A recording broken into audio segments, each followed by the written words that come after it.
Une émission sous le signe de Solidaris pour une grosse demi-heure. Nous allons aborder une vision du sport qui dépasse très probablement les émissions de rédaction sportive de nos médias généralistes. On va parler émancipation, exclusion, prévention, santé globale. Ce qui se passe parfois dans le milieu sportif et du foot en particulier. On parle de racisme, on parle de violence et des supporters évidemment. On parle de racisme, on parle de violence des supporters et c'est le miroir de ce qui se passe dans nos sociétés. Le caractère sociétal du sport, c'est ça qu'on va aborder avec nos invités que je suis ravie de recevoir parce que j'ai du beau monde aujourd'hui. Bonjour Lilian Thuram, comment allez-vous? Très bien, merci. Bonjour. On ne vous présente plus, mais je vais quand même en dire deux mots. Lilian, vous êtes évidemment un footballeur professionnel très connu dans le monde. Vous avez participé à 2 Coupes du Monde avec l'équipe de France et vous avez fondé en 2008, après votre carrière internationale et sportive, une fondation, votre fondation qui s'appelle la Fondation Lilian Thuram. On va en reparler tout de suite avec vous. Nous avons un autre sportif de très haut niveau, mais de chez nous cette fois-ci. Bonjour Mbompenza. Bonjour. Vous êtes, vous, évidemment, l'international belge que l'on connaît ici aussi. Vous avez joué dans de nombreux clubs également. Et avec la Coupe du Monde, vous avez, avec l'équipe belge, pardon, vous avez, vous aussi, assuré une Coupe du Monde en 98, la même que celle de Lilian, mais Lilian a gagné avec l'équipe de France. Et je dirais en 98. 98, pardon. et en 2002. Bon, voilà. Merci à vous d'être là, Lilian Mbo. Et nous avons également Sarah de Liamchine. Bonjour, Sarah. Bonjour. Vous êtes, vous, présidente directrice du PAC, de la PAC, Présence Action Culturelle, et présidente de Solidaris Wallonie. Est-ce qu'on nous entend bien? On nous entend bien. Moi, je vous entends bien, en tout cas, Sarah. Vous aussi? Je n'ai plus dans mon casque, mais ce n'est pas grave. Sarah, écoutez, je vais commencer avec vous, peut-être honneur aux dames aussi, parce que pour information, et pour la première fois, notre festival accueille un espace sport. Hein. Les solidarités prennent cette année une nouvelle dimension avec l'arrivée d'un espace entièrement dédié au sport. Et Mbo nous en reparlera aussi, parce que c'est avec son ASBL, Impala Performance, que cet espace sport au sein des solidarités est né. Pourquoi est-ce que Solidaris et les solidarités ont voulu s'unir au sport cette année? Alors je vais peut-être même me faire l'avocat du diable. Pourquoi si tard? Pourquoi que cette année? Je pense que c'est aussi le fruit d'une rencontre et d'une opportunité qui nous a été présentée par Mbo, et je pense que ça, il en parlera lui-même. Et bon, c'est vrai que cette année, il y a un espace sport vraiment dédié qui est mis en valeur, mais il y a toujours eu une dimension de sport, notamment des sports urbains, puisqu'il y avait des compétitions, notamment de breakdance. Le sport, ça a toujours été un peu présent. C'est vrai que Solidaris, comme mutualité, et les solidarités, qui sont évidemment un partenaire du festival, donne au sport une place particulière, parce que le sport, c'est à la fois un outil de prévention en santé majeur. Le sport, c'est aussi une manière de faire un lien social entre les personnes. Et donc, on a voulu aussi, dans ce festival, donner une place particulière à cette pratique de prévention en santé. Peut-être préciser que Solidaris soutient la pratique sportive de différentes manières. Donc, comme affilié à la mutualité, vous avez droit à un remboursement pour les adultes de 40 € et pour les enfants de 50 €. Et ce remboursement, il est même majoré pour les personnes en situation de handicap. Donc, on essaie de soutenir encore plus la pratique sportive des personnes en situation de handicap, parce qu'on sait que leur pratique sportive est plus compliquée. On a depuis toujours mis le sport en avant parce que ça réduit les risques de maladies cardiovasculaires, les risques de diabète. C'est un bon outil, même en termes de guérison de certaines pathologies lourdes. Et depuis cette année, au-delà des solidarités, on soutient plusieurs événements sportifs locaux, notamment de course à pied. Et c'est pas parce que la présidente fait beaucoup de course à pied, quoique, parce que moi je n'ai pas fait de Coupe du Monde, mais je fais de la course à pied. Mais c'est surtout parce que la course à pied, c'est un des sports qui reste très accessible financièrement et qui s'inscrit aussi dans le tissu local. Et donc c'est un sport qu'on met en avant, mais on soutient aussi d'autres pratiques.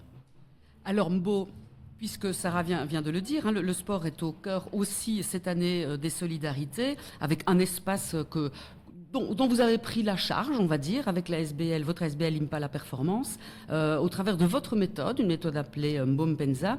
Vous agissez ici aux solidarités, bien évidemment, mais aussi pour une société plus juste, plus inclusive, plus humaine. Vous allez dans les écoles, dans les centres sportifs, un peu partout on vous demande, hein, finalement, avec une méthode, m'a-t-on dit, qui repose sur 3 piliers. Quels sont-ils, ces piliers-là, Mbo? Alors, les piliers sont tout simples. Le premier pilier, c'est la sensibilisation. Donc ici, on va parler de discrimination. Donc on sensibilise les enfants ou les adultes. Comment? De différentes manières. C'est par par des vidéos, par des témoignages. Et puis le deuxième pilier, c'est qu'on leur donne des outils. Entre autres, ici, on a surtout sur l'atelier, ici, enfin, sur le stand de sport, on a un outil qui est la météo intérieure. Où là, c'est vraiment de pouvoir donner ses émotions en fonction du moment précis. Donc, si on est en colère, c'est un nuage, etc. Et puis, le troisième pilier, on met tout ça en action. Et ici, effectivement, on met tout ça en action. Comment ? En faisant des jeux, en montrant aussi des actions sur lesquelles comment on parle sur la discrimination. Alors, on m'a dit que vous aviez donc sur ce stand et tous les autres vos coachs, mais ce ne sont pas que des coachs sportifs ou footballeurs en fait. Ce sont vraiment des coachs qui enseignent, qui donnent des enseignements, des directives pour inclure en tout cas, qui apprennent aux jeunes à la manière, une belle entrée, c'est le sport évidemment, puisque donc ce sont vraiment des coachs formés à l'inclusion et au partage et à l'échange. Exactement. Surtout, nous, le sport, c'est la carotte. Donc on utilise vraiment ce sport, puisque nous, on utilise le sport comme un moyen d'intégration et d'éducation. Donc par le sport, on donne énormément d'éducation. Et donc c'est pour ça que oui, nos formateurs, formatrices, ne sont pas spécialement des professionnels en sport. Loin de ça. Nous, on ne veut pas. Nous, le plus important, c'est de pouvoir justement être des coachs de vie. Parce qu'on allie les deux.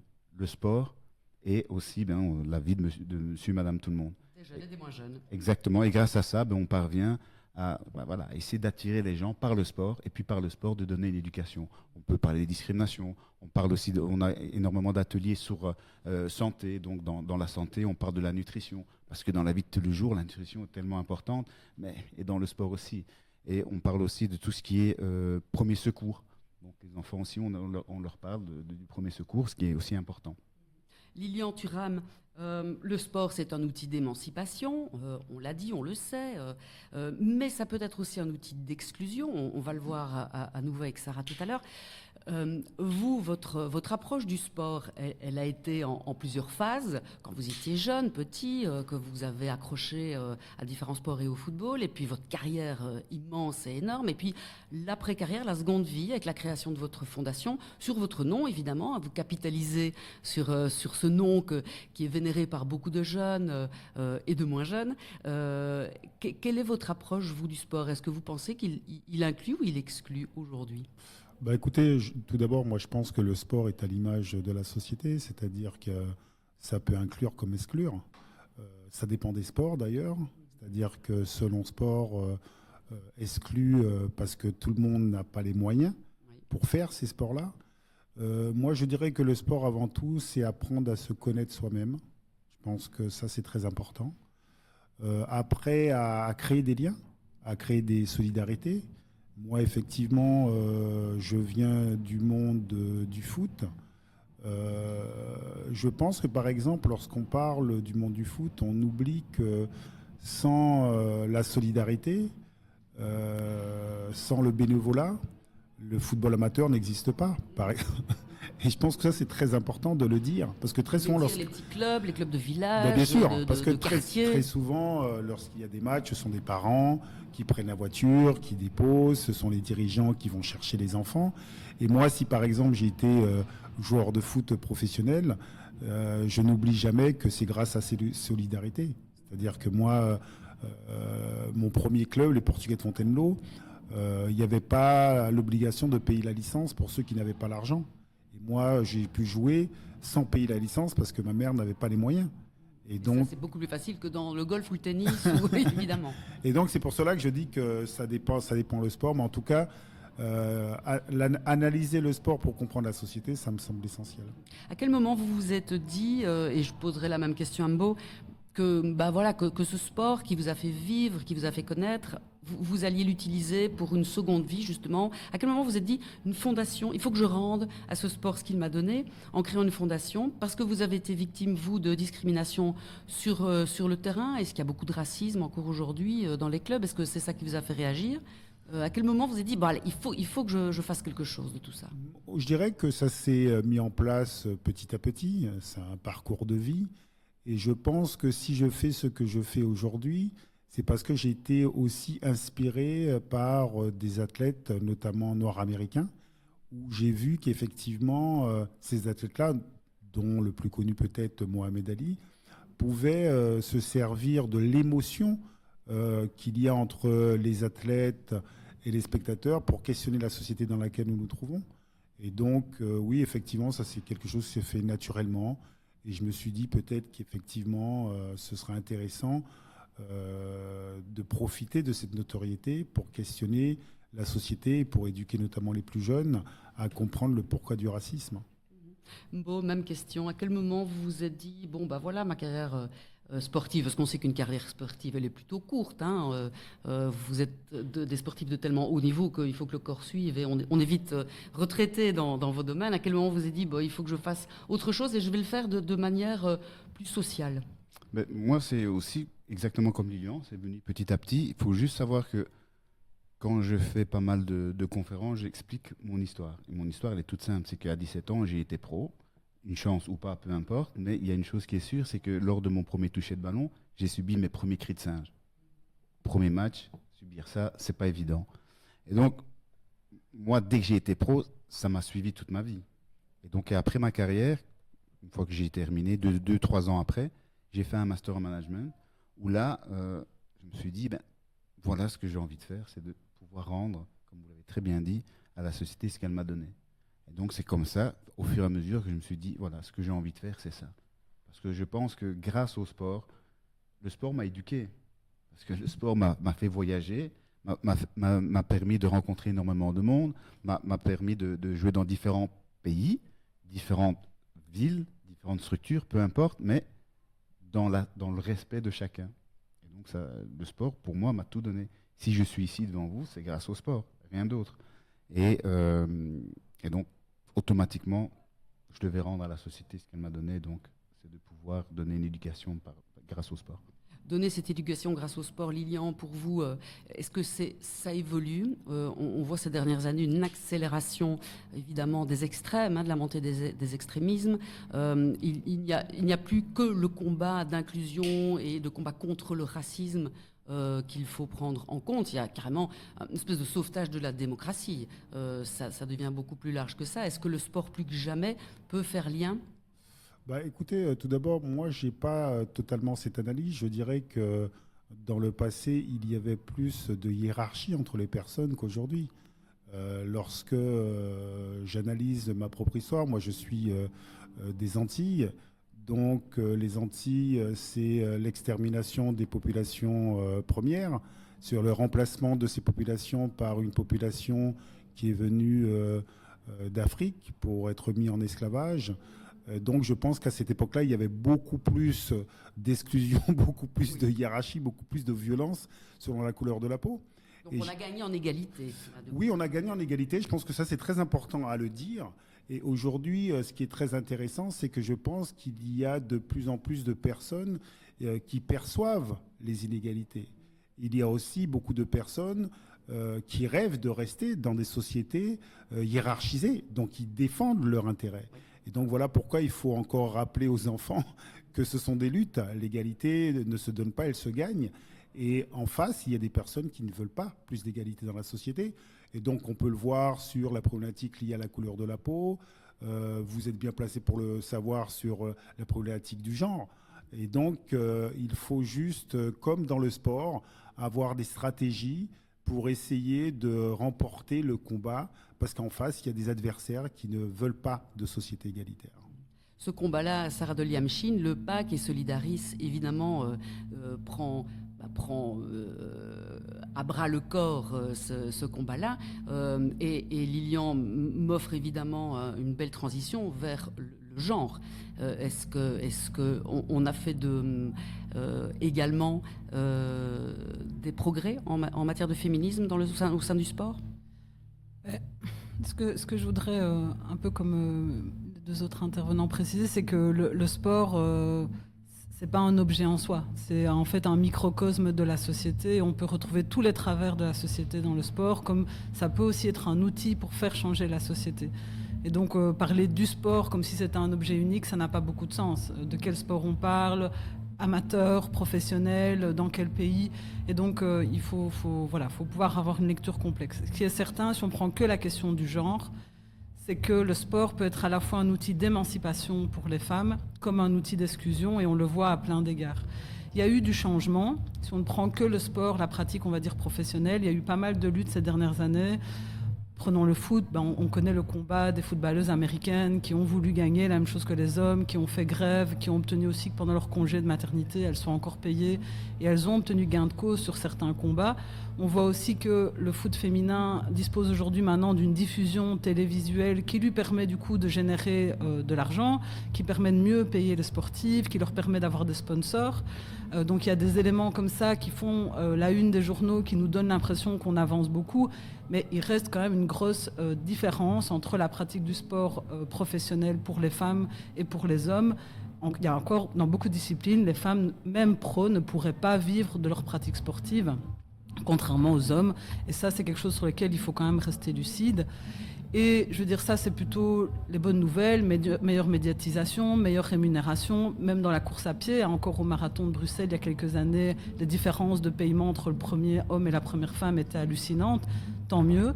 Mais à l'inverse, il y a encore vraiment des zones d'ombre. Quand on voit aujourd'hui toutes les discussions sur les sportifs trans, et le fait qu'on oblige certaines femmes à faire des tests de féminité, ce qui est très humiliant, parce qu'on estime, on juge sur base de leur physique qu'elles ont trop de testostérone. Or, on sait qu'il y a énormément de pathologies ou même des zones un peu plus floues dans la répartition du sexe, donc toutes les personnes intersexes. Et aujourd'hui, ces sportives-là, on les interdit dans certaines fédérations de pouvoir concourir dans le sport féminin parce qu'on estime qu'elles sont trop hommes.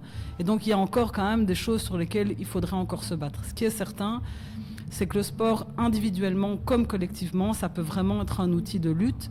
Ça l'a été aussi sur les luttes féministes et ça l'a été sur d'autres luttes. Savoir que la première fédération internationale tout secteur confondu, à avoir reconnu la Palestine, c'est la Fédération internationale de football qui a reconnu l'équipe nationale de Palestine et qui du coup a donné presque un statut d'État à la Palestine avant toutes les autres fédérations internationales, même hors sport. Et donc tout ça pour dire que le sport, il faut s'en servir parce que ça donne une médiatisation à certaines causes, ça permet vraiment de faire changer les mentalités, mais c'est pas un objet neutre. Parce qu'à l'inverse, quand ça sert à exclure les trans, quand ça sert à générer de l'argent, nourrir le capitalisme, ça peut aussi faire beaucoup de dégâts, quoi. Donc moi, je trouve ça très bien que des personnes utilisent leur notoriété pour véhiculer vraiment des combats comme l'antiracisme, l'égalité des genres. Mais il ne faut pas être naïf, rien n'est gagné. Et je pense que voilà, dans les années à venir, vu l'évolution de la société, il faudra que des personnalités connues dans le sport continuent à véhiculer ces combats-là pour qu'ils restent vraiment ancrés dans le collectif, quoi. On vient quand même de loin, il faut le dire, et je ne sais pas si vous avez revu ces images qui ont un peu circulé sur les réseaux ces derniers temps, d'une émission en 87 sur une chaîne française, l'émission s'appelait À chacun son tour, où le coureur cycliste Marc Madiot dit tout le mal qu'il pense du cyclisme féminin devant et à Jeannie Longo, voilà, que les cyclistes féminines sont moches, qu'il préfère les athlètes gymnastes qui ont des plus belles tenues et que finalement la femme ne sert à rien sur un vélo. Lilian, le foot féminin Embo aujourd'hui, il en est où? Vous rencontrez, est-ce qu'il y a des homologues, des sportifs, femmes qui véhiculent les mêmes valeurs que la Fondation Lilian ou la méthode Mpenza? Oui, alors moi j'en connais une qui le fait très très bien. C'est une Française. Son nom me sort de la tête. Elle travaillait à la direction de l'équipe de France. Elle était. Lilian, ça vous dit quelque chose? Laura Georges. Parfait. Voilà. Tu vois donc. Elle est. Oui. Visiblement, elle est. Donc oui, des filles de ce genre, des personnages de ce genre est très très important, surtout pour essayer de tirer tout le football féminin qui est tellement important. Après, si on veut, moi je suis d'avis de faire comme le basket où ils ont des ballons plus petits, etc. De faire des terrains, de tout adapter. de tout adapter par rapport à la physionomie de l'ADEME. Donc, moi, je suis plus dans cette optique-là pour que ce soit plus attractif. En fait, d'arrêter de scinder les hommes et les femmes. On pourrait très bien avoir une pratique mixte. Et comme ça, il n'y aurait plus une telle différence de performance dans le sport collectif. Il y a beaucoup de féministes qui disent, en fait, pourquoi est-ce qu'il y a du foot féminin et du foot masculin? On pourrait avoir des compositions mixtes d'équipes. Et donc, globalement, effectivement, le niveau et la pratique se transformeraient. Mais on a décidé à un moment donné de... C'est la parité, parce que 11 joueurs... voilà, en fait, c'est un monde à réinventer, mais on est aussi bloqué dans des catégorisations. Si demain il y a des équipes mixtes, effectivement, la question de la performance uniquement basée sur des questions physiologiques va se poser autrement. Ça, c'est aussi même à l'école, en fait, à partir d'un certain âge, le sport devient non mixte. Oui. On sépare les garçons et les filles. Et on sait que ça produit toute une série de choses. Et il y a beaucoup d'impensés, en fait. Et on a cette idée... En fait, si on mélangeait les hommes et les femmes sur un terrain de foot, il se passerait des choses. Enfin, il y a déjà, ça existe, mais pas à des niveaux évidemment pro. Mais pourquoi pas? Demain, imaginez le sport comme ça. Lilian. Alors moi, personnellement, lorsque je regarde le football féminin, je regarde pas en me disant est-ce que les performances des filles sont comme les garçons. Moi, je trouve que le foot, c'est avant tout des émotions. Et lorsque je regarde l'équipe de France qui joue, je suis pris dans l'émotion, je veux qu'elle se qualifie.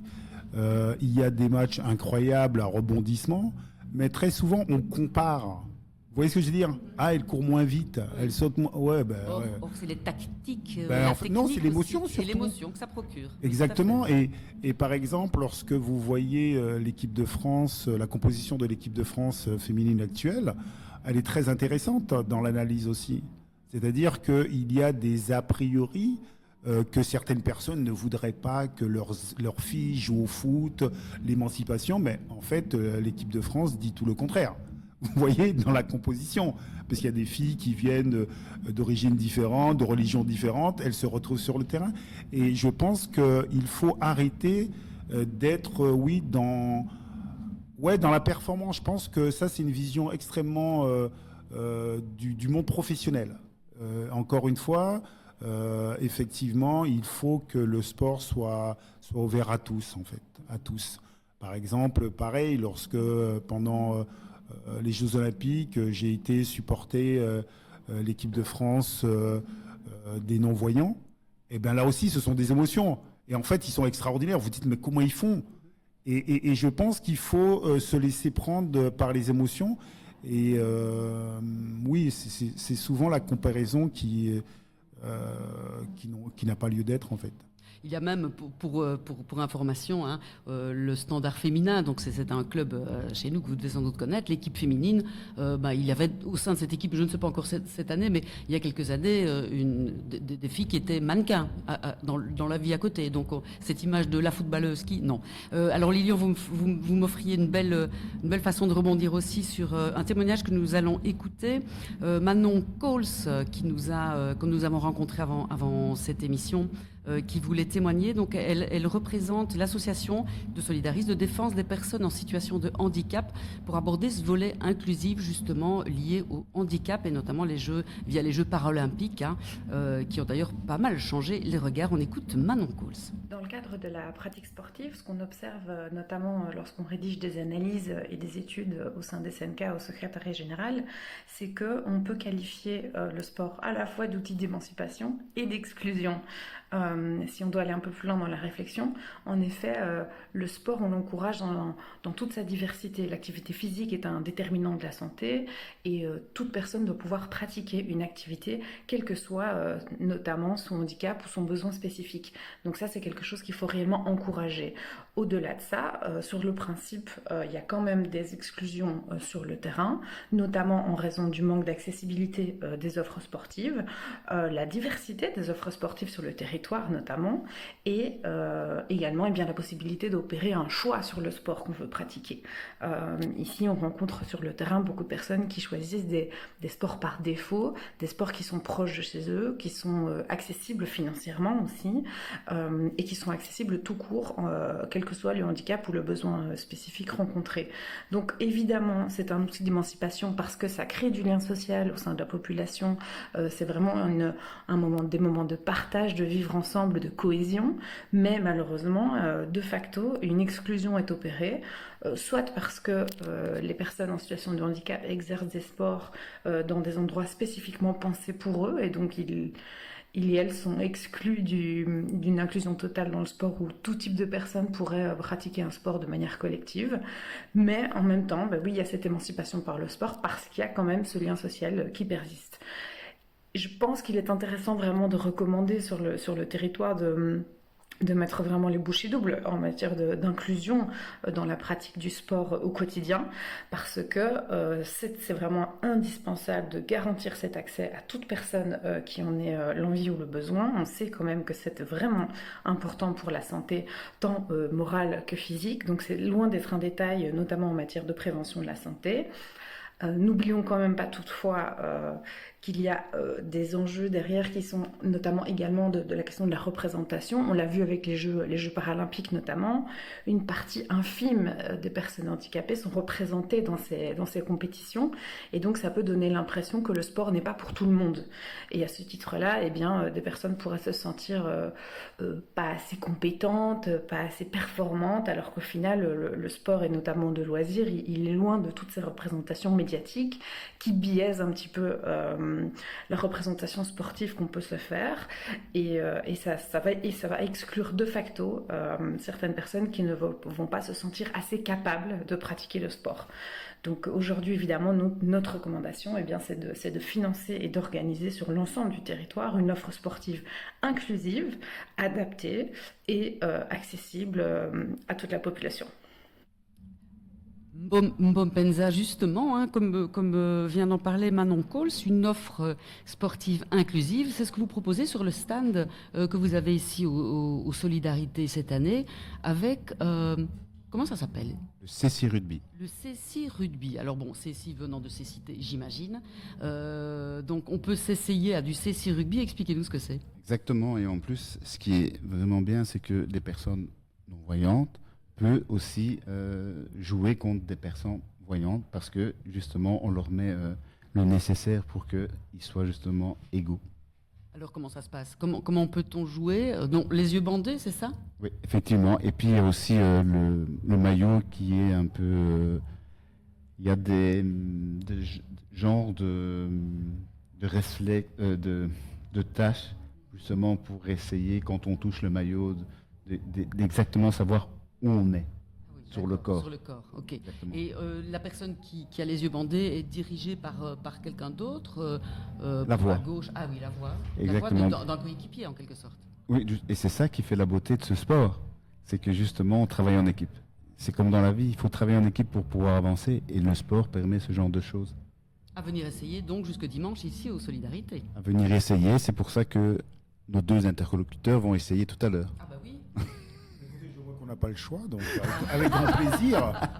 Je vais m'affronter à Sarah et Lilian. Oh là là, ok, on ira essayer juste après. Lilian, justement, dans vos rencontres que vous faites avec vraiment tout type d'âge, de milieu aussi, vous êtes invité un peu partout en France et en francophonie pour venir parler de votre expérience et de la Fondation. Quels sont les retours que vous avez ? Est-ce qu'on vous interpelle plus aujourd'hui parfois sur justement l'inclusion handicap ou racisme ?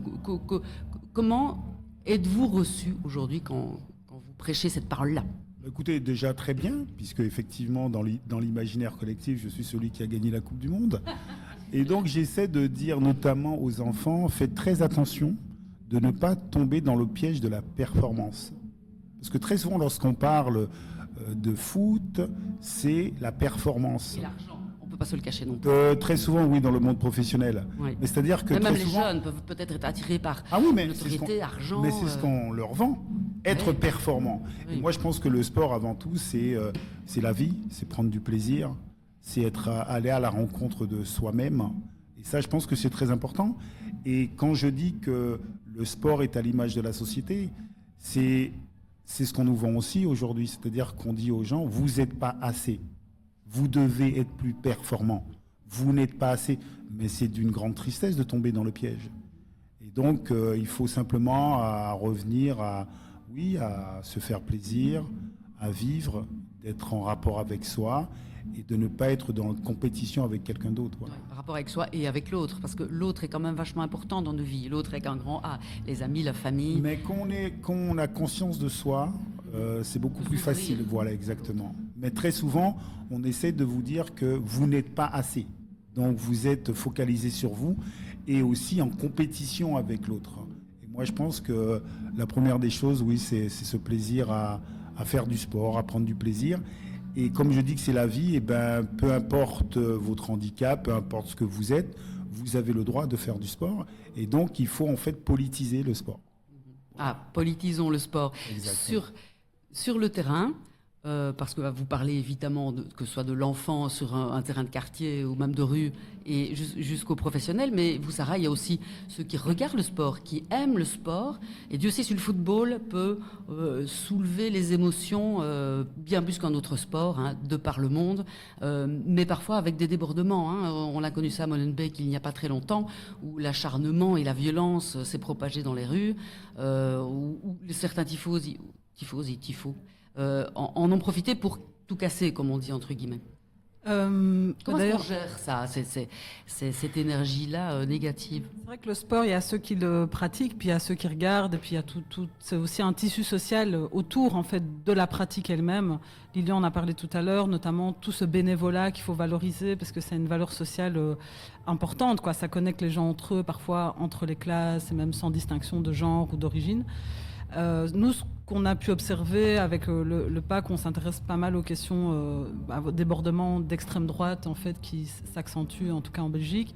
C'est qu'il y a eu à Molenbeek assez récemment tout un groupe de supporters d'extrême droite qui sont allés en dehors du stade, hein, bien en dehors, en fait, sur le chemin entre la gare et le stade. Ils sont allés dans des quartiers dont on sait qu'ils sont à forte majorité de personnes arabo-musulmans et ils ont mené de véritables rixes. Donc ils se sont attaqués à des magasins, ils ont violenté des habitants du quartier qui n'étaient même pas à côté en tant que tel du stade. Donc la violence est sortie, mais suite à ça, c'est vrai qu'il y a eu des appels en disant il faut que les clubs de foot puissent aussi réguler les groupes de supporters et faire le ménage avec certains groupes de supporters d'extrême droite. Donc ça, c'est le mauvais exemple qu'on peut voir et il faut évidemment condamner ça fermement et les clubs ont réagi.